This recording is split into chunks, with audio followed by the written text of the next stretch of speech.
പ്രാർത്ഥിച്ച് ഇഷ്ടപ്പെട്ട ചെറുക്കനെ കിട്ടിയല്ലോ. ഓ, അത് കേട്ടപ്പോഴേക്കും കവളങ്ങ് ചുമന്നു വരുന്നു. നീ പൊടി. എനിക്ക് അയാളെ ഭയങ്കര പേടിയാണ്. അതെന്താ? അത്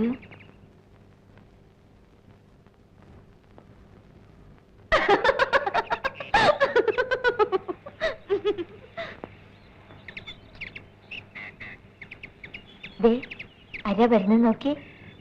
ഇനി ഞാൻ ഇവിടെ നിന്നാൽ നീ എന്നെ ശപിക്കും. ഞാൻ പോന്നു.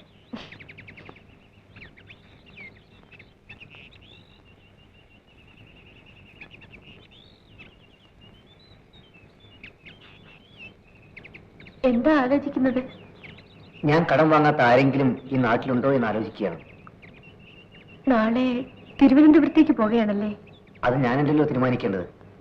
15 രൂപ തരാൻ നല്ല മനസ്സുള്ള ആരെങ്കിലും ഉണ്ടെങ്കിൽ ഞാൻ പോകും. ഇങ്ങനൊന്നും പറയരുത്. ഞാൻ പറഞ്ഞത് സത്യമാണ്. എന്നെ കരയിക്കാനാണ് നിങ്ങൾക്ക് എപ്പോഴും ഇഷ്ടം. എന്തു ചെയ്യാം, നമ്മൾ രണ്ടുപേരും പാവപ്പെട്ടവരായി പോയി. നിങ്ങൾക്കറിയാമോ, അപ്പൻ രക്തം ചുമച്ചു തുപ്പിക്കൊണ്ടാണ് പന കയറുന്നത്. എനിക്ക് വേണ്ടി. അത്രയും കഷ്ടമൊന്നും നിങ്ങൾക്കില്ലല്ലോ.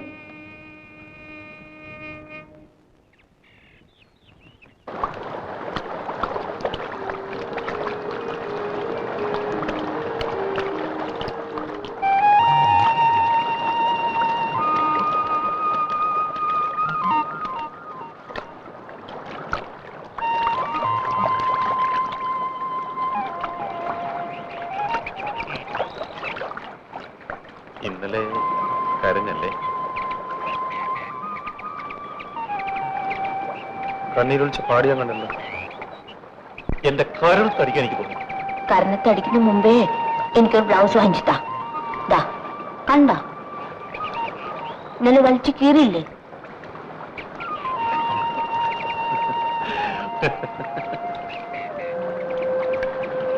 നിന്റെ ഇവിടെ കറുത്ത മറമുണ്ടോ?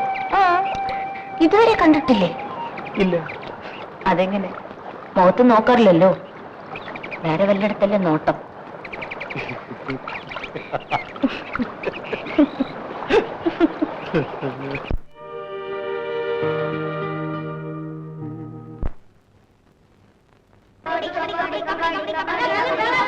കഴിഞ്ഞ മാസം ഞങ്ങളുടെ തേങ്ങയൊക്കെ ഇവനാ മോഷ്ടിച്ചത്.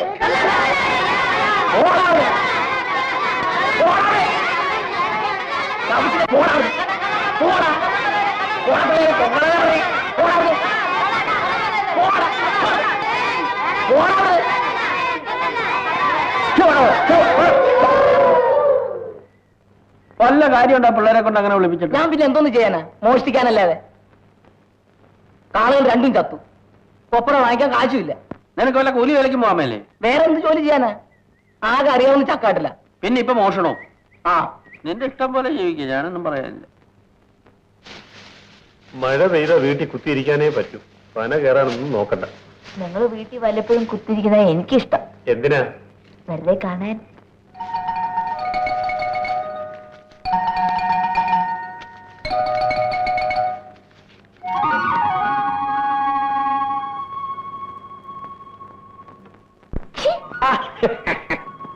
മഴ വരുന്നു, വേഗം ആവട്ടെ.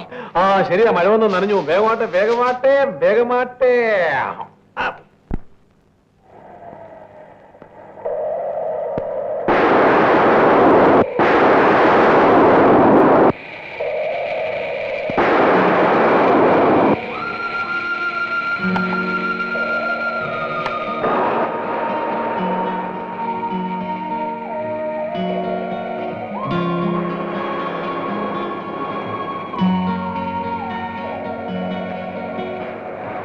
നല്ല സുഖമുള്ള തണുപ്പ് അല്ലേ?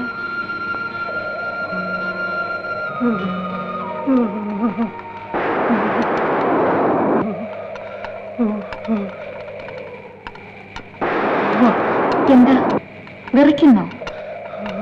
വാദമായിരിക്കും, അതാണ് ഈ വിറ. അവൻ പറഞ്ഞ സത്യമായിരിക്കും. അതിനെന്താ ദേഷ്യപ്പെടുന്നത്?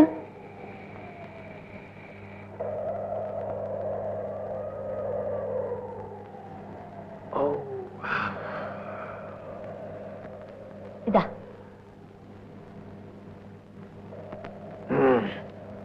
നല്ല ചൂട്, നല്ല രസം. സൂത്രമൊക്കെ മനസ്സിലായി. ഇനിയൊരു ഗ്ലാസ് കാപ്പി കൂടെ വേണം അല്ലേ? ആറ്റി മലവെള്ളം ഇറങ്ങി കാണും. ഇറങ്ങട്ടെ, അതിനെന്താ?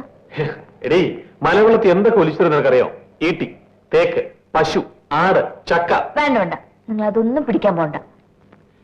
ഞാൻ പിടിച്ചെടുത്ത് തടിയോട് ഉണ്ടാക്കിയതാ ഈ കട്ടില്. തൽക്കാലം ഒരു കട്ടിലുണ്ടല്ലോ, അത് മതി. ഹേ, ഇതച്ചൂടെ വലിയൊരു കട്ടിലുണ്ടാക്കണം. ഇത് രണ്ടുപേർ കിടക്കാൻ പോരാ. ഞാൻ എത്ര പ്രാവശ്യം താഴെ വീണു നിനക്കറിയോ? അതെങ്ങനെ ഉറങ്ങി കഴിഞ്ഞാൽ നിനക്ക് വല്ല ബോധമുണ്ടോ?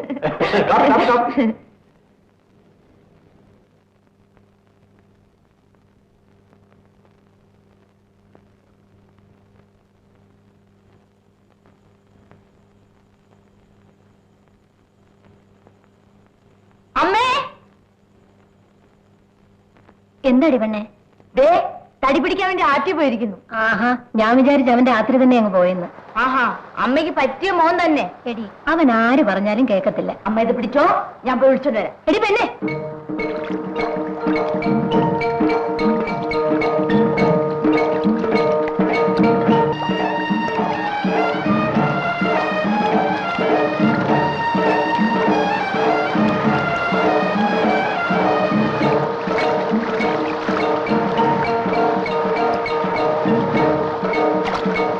കണ്ടു മുഖമറയ്ക്കൊന്നും വേണ്ട.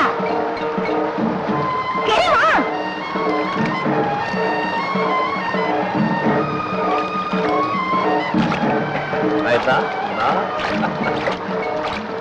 വെറുതെ വീട്ടിൽ കുത്തിയിരുന്നെങ്കിൽ ഇതെങ്ങാനും കിട്ടുമായിരുന്നു.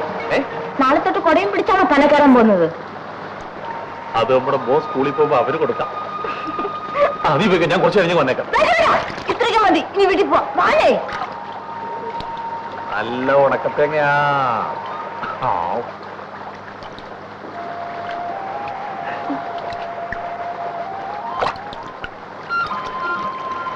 അയ്യോ, എന്റെ മായ.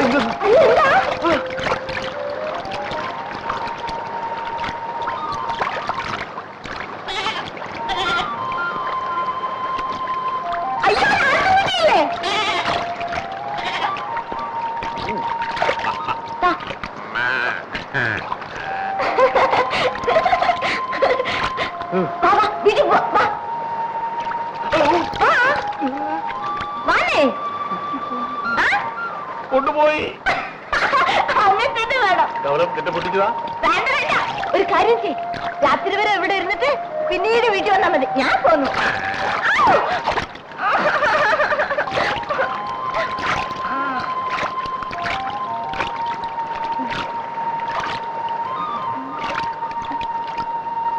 അതാ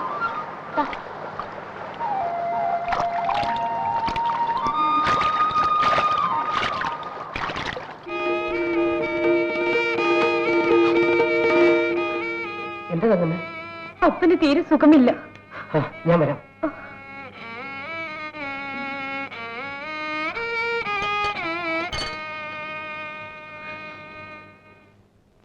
ഒരു 2000 രൂപ കൊടുത്താൽ നേശമണിക്ക് ആ ജോലി കിട്ടും. ശമ്പളം കിട്ടിക്കഴിഞ്ഞാൽ കുറേശ്ശെ അങ്ങോട്ട് തിരിച്ചടച്ചോളാം. ദയവ് ചെയ്ത് 2000 രൂപ തന്നെ എന്നെ സഹായിക്കണം. വസ്തു വിൽക്കാനുണ്ടെങ്കിൽ ഞാനത് വാങ്ങാം, അല്ലാതെ യാതൊരു ഏർപ്പാടും എനിക്കില്ല. വസ്തു ഒന്നുമില്ല, ഞാനും മോനും കൂടെ വേല ചെയ്ത് വീട്ടിക്കൊള്ളാം. ജോലി ചെയ്യാനോ? എപ്പോഴാ പനേര മൂളിൽ നിന്ന് വിളിച്ചാവുന്നതെന്ന് ആർക്കറിയാം? പിന്നെ ഞാൻ ആരോട് ചോദിക്കും? എനിക്കെന്തെങ്കിലും ഈട് തരണം. ഈടൊന്നുമില്ല. എന്നാ പൊക്കോളൂ, പൊക്കോളൂ.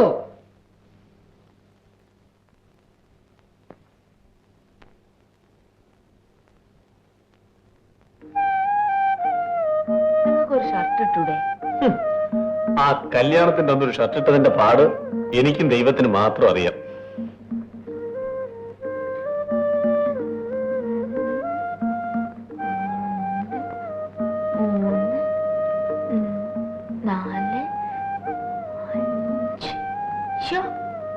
ആനത്തടി.